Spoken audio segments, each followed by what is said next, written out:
కొమరాజులంక గ్రామస్తులు షేక్ అమీర్ సుహైల్ గారు.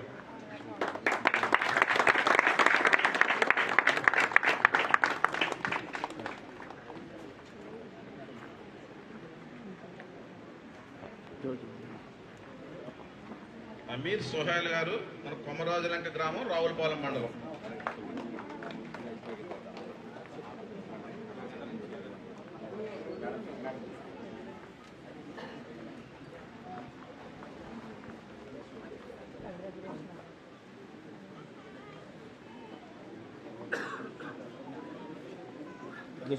School assistant గా ఎంపికైనటువంటి ఓబలంక గ్రామానికి చెందినటువంటి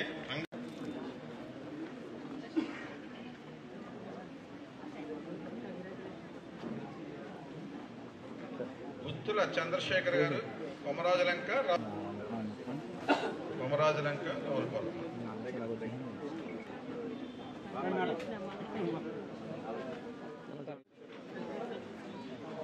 కట్టుంగ దుర్గాప్రసాద్ గారు, వెదిరేశ్వరం. మన కొత్తపేట నియోజకవర్గ పరిధిలో ఈ మధ్య జరిగినటువంటి మెగా డిఎస్సిలో 68 మంది యువకులు టీచర్స్గా సెలెక్ట్ అయి రేపు బాధ్యతలు స్వీకరిస్తున్న శుభ సందర్భంలో ఒక్కసారి మిమ్మల్ని అందరినీ కలుసుకుని అభినందించాలనే ఆలోచనలో భాగంగా ఈనాడు ఈ కార్యక్రమం నిర్వహించుకోవడం. దానికి మన రాష్ట్ర BC welfare finance corporation chairman గౌరవనీయురాలు, జిల్లా తెలుగుదేశం పార్టీ అధ్యక్షురాలు శ్రీమతి రెడ్డి అనంతకుమారి గారు, బీజేపీ నాయకులు, సీనియర్ నాయకులు శ్రీ సత్యానందం గారు, వీధి నుంచి రామకృష్ణ గారు, తాతాజీ గారు, ఏడుగొండ్ల గారు, ఇంకా మన వీరేష్ గారు, అయినవేలి సత్యబాబు గౌడ్ గారు బీజేపీ నాయకులు, కొత్తపేట సర్పంచ్ గారు భాస్కర్రావు గారు, బాబ్జీ గారు, ఇంకా చాలా మంది వచ్చారు. ఈ కార్యక్రమంలో పాల్పంచుకున్న ప్రతి ఒక్కరికి పాత్రికేయ మిత్రులు, ఇక ఈనాడు టీచర్లుగా సెలెక్ట్ అయిన వారి కుటుంబ సభ్యులు కూడా వారు కూడా వచ్చారు. వారి కుటుంబ సభ్యులకు పేరు పేరున ప్రతి ఒక్కరికి నా హృదయపూర్వకమైనటువంటి నమస్కారాలు తెలియజేసుకుంటూ ఉన్నాను. ఈనాడు విజయం సాధించినటువంటి మన సోదరి మళ్ళీ అయినటువంటి టీచర్స్ కూడా నా అభినందనలు తెలియజేసుకుంటూ ఉన్నాను. ఎందుకంటే మీరు టీచర్గా సెలెక్ట్ అవ్వడానికి ఎంత కష్టపడ్డారో, ఎంత తపన పడ్డారో, ఈ ఉద్యోగం సాధించాలి, ప్రభుత్వ టీచర్గా సేవ చేయాలని మీ యొక్క సంకల్పం, మీ యొక్క కృషి ఫలించి ఈనాడు మన నియోజకవర్గ పరిధిలో 68 మంది సెలెక్ట్ కావడం మా అందరికీ కూడా గర్వకారణం. అది మీ యొక్క కృషి ఫలితంగానే ఈ సందర్భంగా నేను మీకు తెలియజేసుకుంటూ ఉన్నాను. ఆ యొక్క మీ కృషి ఫలితం రేపు ఈ సమాజాన్ని రూపొందించడం కోసం. ఎందుకంటే ఉపాధ్యాయుడి చేతిలోనే సమాజం ఉంటుంది. తల్లి తండ్రి తర్వాత ప్రతి బిడ్డకి గురువే మరి యొక్క మార్గదర్శి. తల్లి తండ్రి బిడ్డను సాగితే ఆ బిడ్డను రేపు సమాజానికి ఉపయోగపడే భావి భారత పౌరుడిగా ఏ లక్ష్యంతో రేపు ఆ బిడ్డ బాగా చదువుకుని చక్కటి పునాది ఏర్పడి ముందుకెళ్లాలనేది రూపొందించే బాధ్యత ఈ సమాజంలో చాలా మంది పాత్రదారులు. ఎమ్మెల్యే గారు ఉంటాడు, లేదా ఎస్పీ గారు ఉంటారు, కలెక్టర్ గారు ఉంటారు, లాయర్ గారు ఉంటారు, వ్యాపారస్తులు ఉంటారు, పారిశ్రామికవేత్త ఉంటారు, అందరు శాఖల ఉద్యోగులు ఉంటారు.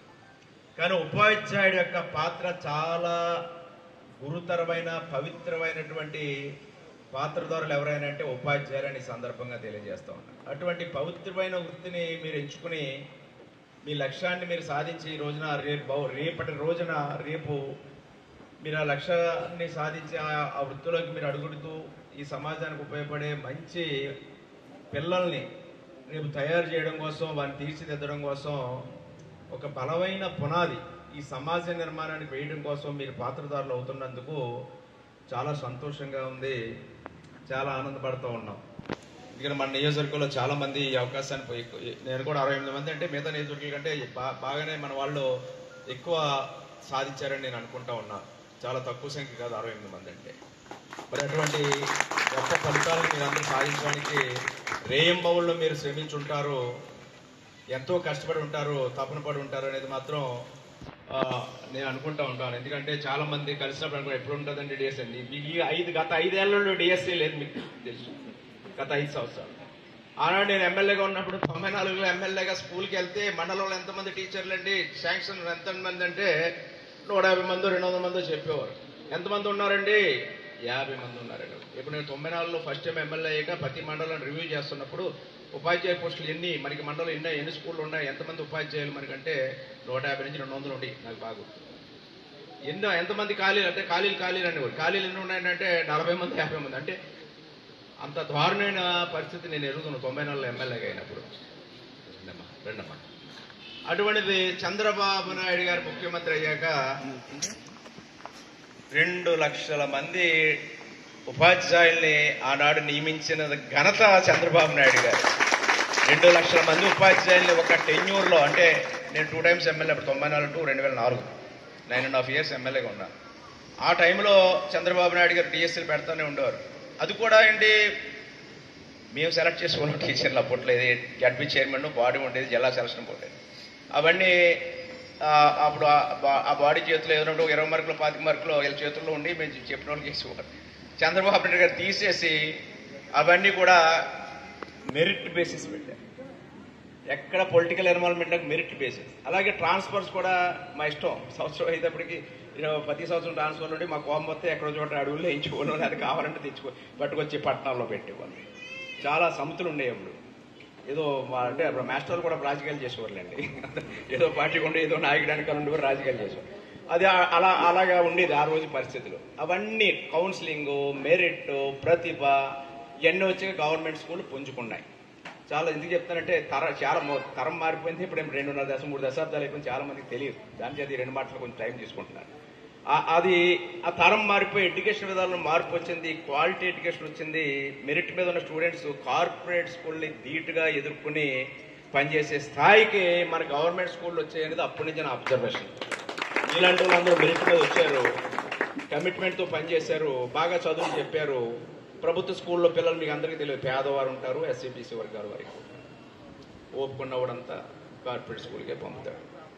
అటువంటిది స్కూల్ కూడా పోటీ పట్టడం మొదలెట్టాయి. అటువంటి విద్యా విధానం చంద్రబాబు మళ్ళా తర్వాత కాలక్రమేణా రాజకీయ నిర్ణయాలతో ఇబ్బంది పడతాం. ఇంకా లాస్ట్ ఇయర్ 5 ఏళ్లలో కూడా ఏ విధమైన గ్రోత్ లేదు. నాడు నేడు పేరుతో వేరే సొంత కార్యక్రమాలు లేదా దోపిడీ కార్యక్రమాలు అయ్యాయి తప్ప అభివృద్ధి స్వల్పం, హడావుడి ఎక్కువైంది.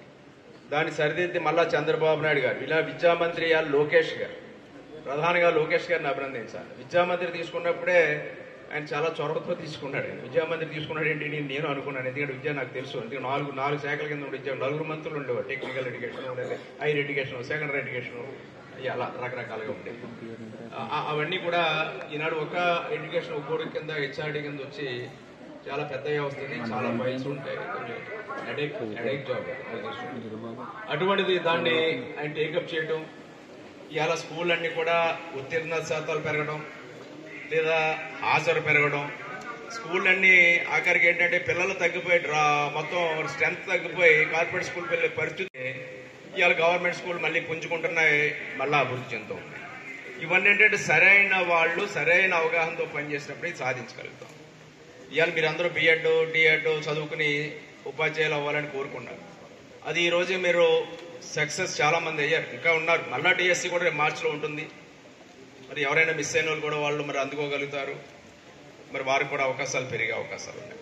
మరి యువత భవిష్యత్తుకి ఇది, ఎందుకంటే మీరు యువత రావడం అనేది రాష్ట్ర భవిష్యత్తుకి పునాది. యువత అనేది మీరు రావడం, కొత్త తరం రావడం, అది రాష్ట్ర అభివృద్ధికి ఉపయోగపడదు. ఎప్పుడైతే యువత ఉందనుకో మీ భవిష్యత్తుకి పునాది పడితే అది రాష్ట్ర అభివృద్ధికి పునాది పడినట్టే.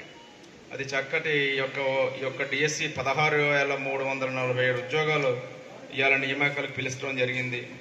ఏదైతే ఆనాడు యువగలంలో ఆయన మాట ఇచ్చాడో ఆ మాట ఇచ్చిన ప్రకారం లోకేష్ గారు డిఎస్సి కూడా కండక్ట్ చేయడం, మీ అందరికీ అందులో సెలెక్ట్ అవ్వడం చాలా బాగుంది. ఇవన్నింటినీ కూడా ఇంకా బాగా విద్యారంగం ముందుకు వెళ్ళాలని మరొక డిఎస్సి నిర్వహిస్తానన్నది వారికి కూడా లోకేష్ గారికి కూడా ధన్యవాదాలు తెలియజేస్తూ ఉన్నాను. అదేవిధంగా మరి గతంలో చూసాం మనం, టీచర్లు అంటే బ్రాందీ షాపులు కూడా కాకుండా పెట్టారు. మీరు గవర్నమెంట్ ప్రభుత్వ దుకాణాల దగ్గర టీచర్ లేకపోతే టాయిలెట్స్ రెస్పాన్సిబిలిటీ, అవసరమైతే టీచర్లు కూడా కడుక్కున్న బాత్రూమ్లు కూడా కడుక్కునే పరిస్థితి కూడా తీసుకొచ్చారు. అవన్నీ చక్కదిద్దింది ప్రభుత్వం అనేది నేను మీకు తెలియజేస్తా ఉన్నాను. వీటికి తగ్గట్టుగా మీరు కూడా మరి ఇక్కడ ఏదైతే డిఎస్సి టెట్ మళ్ళీ నిర్వహిస్తానన్నారు, ఇవన్నీ మరి ఒక ప్రభుత్వం పరమైన కృషి ప్రభుత్వం జరుగుతూ ఉంది. అనేక సంస్కరణలు వచ్చాయి. ఇంకా చాలా టీచర్స్ మన జూనియర్ కాలేజీ 3619 కాంట్రాక్ట్ లెక్చర్స్ని పునరుద్ధరణ చేశారు. 90 మంది ఎస్టీ యువత ఉపాధ్యాయులు వేశారు. కస్తూర్బా గాంధీలో బాలికల విద్యాలయాల్లో 729 నాన్ టీచింగ్ స్టాఫ్ని భర్తీ చేశారు. 476 గవర్నమెంట్ కాలేజీల్లో ఈ యొక్క సిబ్బంది 700 మంది సిబ్బందిని కూడా చేయటం జరిగింది. మరి ఈ యొక్క విద్యారంగం కూడా పరిడివిలతో రోజులు దగ్గరకు వచ్చాయి. మనకి ఈసారి విద్యారంగం గవర్నమెంట్ స్కూల్లో చదువుకోవడం అనేది అవసరం లేదు, లేదా తల్లికి వందనం వేస్తున్నారు, చదువుకునే పిల్లలకు కొంత ప్రభుత్వ సహాయం వచ్చింది, కార్పొరేట్ స్కూల్లోనే ఎక్కడో చదివించుకుందాం అనే ఆలోచనలో మళ్ళా పిల్లల తల్లిదండ్రులు ఆలోచించే పరిస్థితి ఈనాడు ఈ ప్రభుత్వం తీసుకొచ్చింది. దానికి మరి గతంలో 2019 ముందు నీతి ఆయోగ్ అనేది మనకి కేంద్ర ప్రభుత్వం యొక్క సంస్థ. మరి గత ప్రభుత్వం 2019కు 3వ స్థానంలో ఉంటే మన విద్యారంగం అది 19వ స్థానానికి పడిపోయింది 2024 నాటికి. ఇది మన దేశంలోనే మన రాష్ట్రం ముందులో ఉండేది. అటువంటి మళ్ళా మన మొదటి స్థానాల్లోకి రావడానికి ఇప్పుడు లోకేష్ గారి యొక్క సంస్కరణలు కూడా ఉపయోగపడాలని, ఎందుకంటే ఈ సమాజాన్ని రూపొందించే రూపకల్పన చేసే పెద్దల్లో మీరు, తల్లి తండ్రి తర్వాత గురుతరమైన బాధ్యతలో ఉన్న మీరు, అంటే మన ఉపాధ్యాయ లోకం ఇదంతా కూడా ఈ యొక్క ముందడుగు వేయాలని, ఇక్కడ గురు బ్రహ్మ గురు విష్ణు గురు సాక్షాత్ పరబ్రహ్మ తస్మై గురువే నమః మనందరూ మొట్టమొదటిగా అక్కడి నుంచే బయలుదేరుతాం. మనం ఆ యొక్క దాన్ని నిజం చేసేలా, దాని యొక్క ఆశయాన్ని మనం నిజం చేసేలా మన పిల్లల భవిష్యత్తు కోసం బాటపడి దిశలో విద్యారంగం వెళ్ళాలని కోరుకుంటూ, ఇంకా మళ్ళీ ఒక డిఎస్సి కూడా మళ్ళీ వచ్చే సంవత్సరం ఆయన కంటిన్యూ చేస్తున్నందుకు మన విద్యామంత్రి లోకేష్ గారికి కూడా అభినందనలు తెలియజేసుకుంటూ, మరి మీరు మాకు అవకాశం ఇచ్చినందుకు నేను ముందే అనుకున్నాం. ఈ లోపల మీరు ట్రైనింగ్కి వెళ్ళారు. మొదట్లో నాకు కొంచెం బిజీగా ఉండడం వల్ల నేను ప్లాన్ చేసుకోలేకపోయాను. తర్వాత మీరు ట్రైనింగ్కి వెళ్ళారు. మళ్ళీ మీరు మొన్న వచ్చారన్నారు. మొన్న వస్తున్నారు. మళ్ళీ రేపటి నుంచి మళ్ళీ మీ డ్యూటీస్లోకి మీరు వెళ్ళిపోతున్నారు. కొత్తగా మళ్ళీ ఒక టీచర్గా మీరు మీ యొక్క జీవితం, గవర్నమెంట్ ఉద్యోగిగా ఒక టీచర్గా మీరు రేపు కొత్త జీవితాన్ని మీరు ప్రారంభించబోతూ ఉన్నారు. ఆ సందర్భంగా ఒకసారి కలవాలని నేను మిమ్మల్ని ఆహ్వానించడం, ఎంతో అభిమానంతో పిలిచినందుకు, మీరు వచ్చి ఇచ్చేసినందుకు మీ ఒక్కరికి నా హృదయపూర్వకమైనటువంటి కృతజ్ఞతలు తెలియజేసుకున్నాను. ఆ యొక్క సత్కారం కాదు, ఏదో మాకు అభినందన అంతే. దీనివల్ల ఏదో కాదు, మీ ఒక ఇన్స్పిరేషన్ మీరందరూ సాధించారు. ఒక టీచర్గా మీరు మీ జీవితాల్లో రేపటి నుంచి స్థిరపడిపోతూ ఉన్నారు. ఆ సందర్భంలో మిమ్మల్ని ఒకసారి గౌరవించుకోవడం మా బాధ్యతగా భావించి పిలిచిన వెంటనే వచ్చిన మీకు ధన్యవాదాలు తెలియజేసుకుంటూ ఈ యొక్క కార్యక్రమాన్ని ప్రారంభిస్తాం. మీరందరూ సహకరించవలసిందిగా, స్వీకరించవలసిందిగా కోరుకుంటాను. Thank you.